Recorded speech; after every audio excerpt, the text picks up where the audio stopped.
No Donovan Mitchell, no problem. The Utah Jazz get a dominant win over the Dallas Mavericks. That's 10 in a row. This is the Hoops Nerd postgame show. All right, guys. Before we get going, I just want to say thank you to Jordan Clarkson. He shared the YouTube video from last night on his Instagram, and honestly, that made my day. I doubt Jordan Clarkson is watching this, but if you are, Jordan, thank you. I appreciate it. It actually really means a lot. We put a lot of work into this channel, and I honestly just want to say I appreciate Jordan Clarkson. Having Jordan Clarkson on the Jazz has been unreal. He has been absolutely a revelation for Utah as he's come to this team and he's just evolved every single... Well, he was on the team last year. It feels like he's been on the Jazz forever now because he just is just such a big part of what the Jazz do.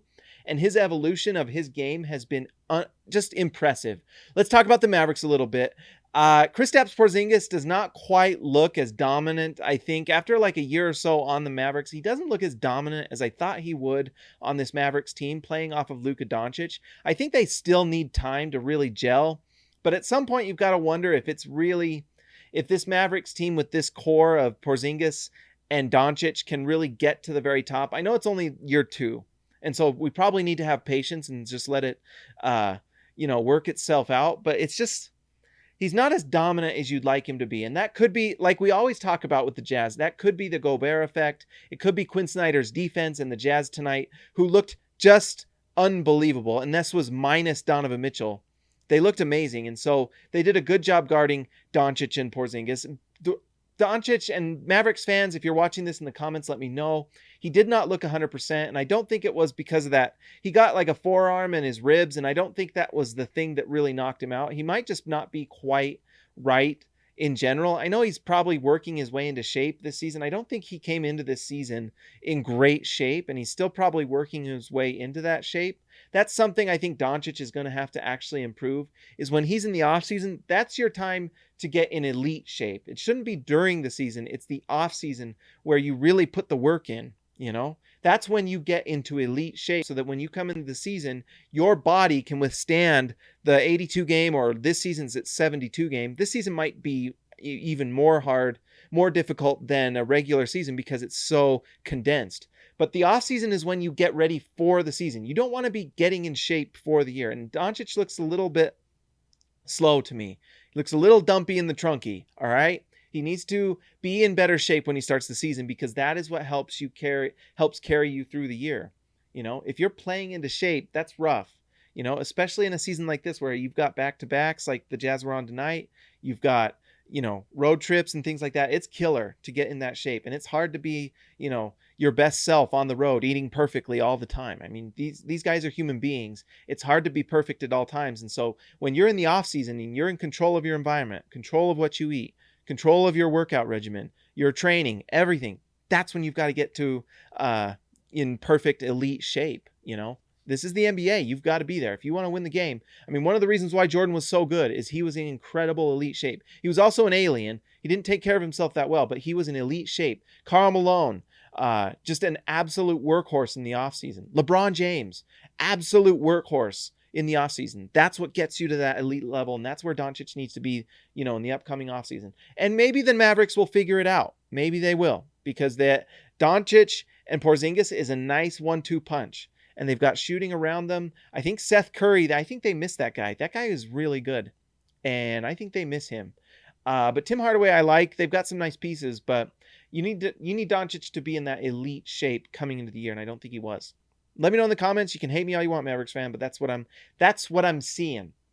All right, Jordan Clarkson was absolutely insane tonight. Just an absolute force for the Jazz. He's been like that all year. He is the 6th man of the year. It is not close. I know that Toronto fans want to talk about, I think it's Boucher, is it? And I want to say Bobby Boucher every time I say that. But Jordan Clarkson is the man. He's the man.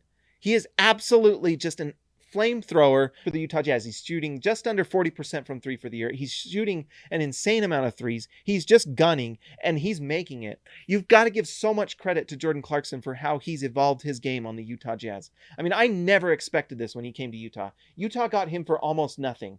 Dante Exum had some potential, and the Jazz gave him a contract that was honestly very tradable. And you all know my feelings about Exum. I loved Exum. And I thought Exum could turn into a really nice piece. But this type of player in Jordan Clarkson is out of this world. And the fact that the Jazz got this player for Dante Exum and like a second round pick is highway robbery. Absolutely unreal. And the fact that he signed with the Utah Jazz, he is worth every single dollar he was given. The 4 years. I mean, having Jordan Clarkson for 4 years is such a blessing. And Utah fans should just count their blessings every day that Jordan Clarkson is on the team, because he's the perfect fit off the bench as their sixth man. He is just made for that role. Come into the game, score the ball, hit efficient shots. He does it every single game. Tonight, Jordan Clarkson, 11 for 21, 52% from the field. That was with the defense focusing on him. 4 for 11 from 3. You'll take it. 36%. That's great. With that level of defensive focus, he had 7 rebounds. And you know what makes me really happy? Well, let's see. Tonight, you know what? Oh, that's because Rudy missed it. He had a beautiful, should have been assist to Rudy Gobert. I have to say, Jordan Clarkson's passing has taken enough, tonight of all nights, 0 assists. But Jordan Clarkson's passing has become an actual threat. We've talked about this before. A few years ago, it was a little easier to guard Clarkson because you knew that he was just going to shoot the ball. He just wasn't a big passer. And so once that ball got into his hands, it was easy to kind of guard him because you could just send a double. You could do some things like, send your best defender and just have him on Clarkson. And once the ball got to Clarkson, then you're in good shape. Now he moves the ball. He's moving the ball within the Jazz offense. And sometimes that's the best thing. It's not always an assist. It's just moving the ball within the offense, getting the best shot. And most times with this team, the best shot is just give the ball to Clarkson and let him cook. And he's been doing that all year. It's been so much fun to watch. He's just getting bucket after bucket. He shoots threes and then he goes to the rim. He has incredible touch. That touch that Clarkson has around the rim, whether it's that little floater he does, he has like a little hezzy jump shot. It goes in at an incredible rate. He has such good touch around the rim. And so when he's just taking so much efficient shots and he's moving the ball within the offense, he's actually getting a couple assists a game now per game, which is amazing because that makes the defense be honest with him. They have to be honest. And it's been so much fun. And he was amazing tonight. One of the major reasons the Jazz win this game without Donovan Mitchell. There's just not a lot there. You just can't say enough good things about Jordan Clarkson and what he's doing on the Jazz. The other player that deserves incredible credit for this game and probably is the MVP of the game, Rudy Gobert. Absolutely dominating performance on both sides of the ball. 29 points, 20 rebounds, 3 steals, 3 blocks, only 2 turnovers, and an assist. And that, he had a couple kick-out passes that could have gone down. Bogey did not have a great night tonight again.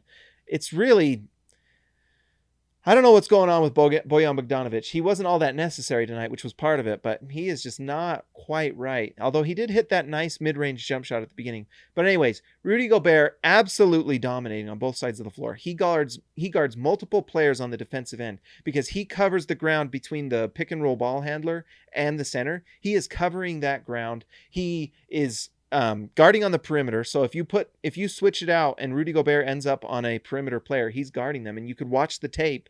He did it at a high level this game. Go ahead, take the 3 and have the 7'1" Rudy Gobert contest your shot. See how that goes.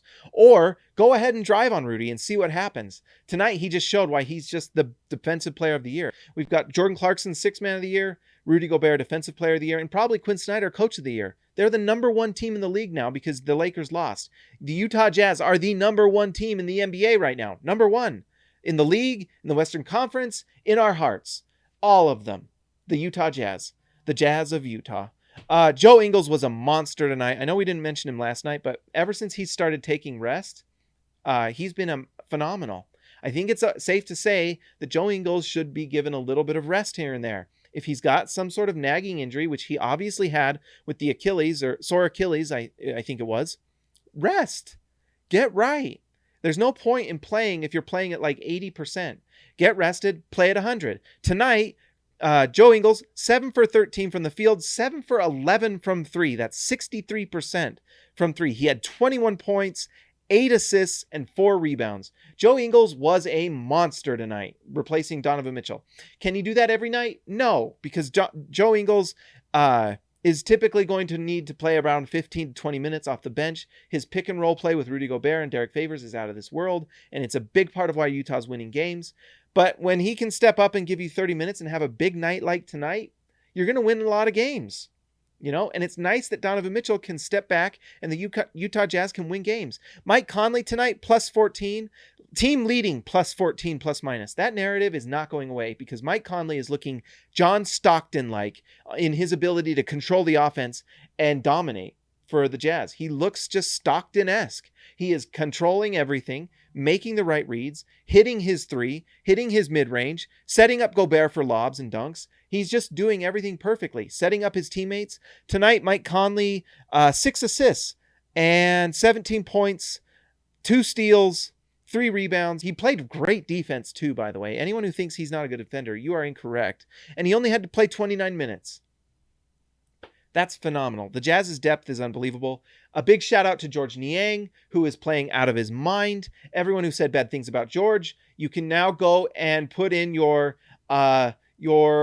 request for apologies, basically. I don't have a Dropbox, but find a Dropbox somewhere and put on it, say, I'm sorry, George, and just drop it somewhere. And that's what we can do because George Niang has been incredible for Utah. He deserves that from us. Juwan Morgan played a nice backup center for Derek Favors being out. Just, you're not going to be blown away by the numbers, but his just solid defense and presence on the team, the ability to make just the right choice and hustle is big. And he played big time. He should have played more backup center last year, by the way. He should have been. But, who am I? Finally, I think that's everything. I think that we've covered it all, guys. Like and subscribe to the channel. Thanks again to Jordan Clarkson for sharing that video on Instagram. Made my night. That's amazing. Thank you. Guys, if you want to share these videos on your Instagrams, I appreciate it. It'll be great. And guess what? Membership soon. I know I keep saying soon. Like and subscribe. Talk to you later.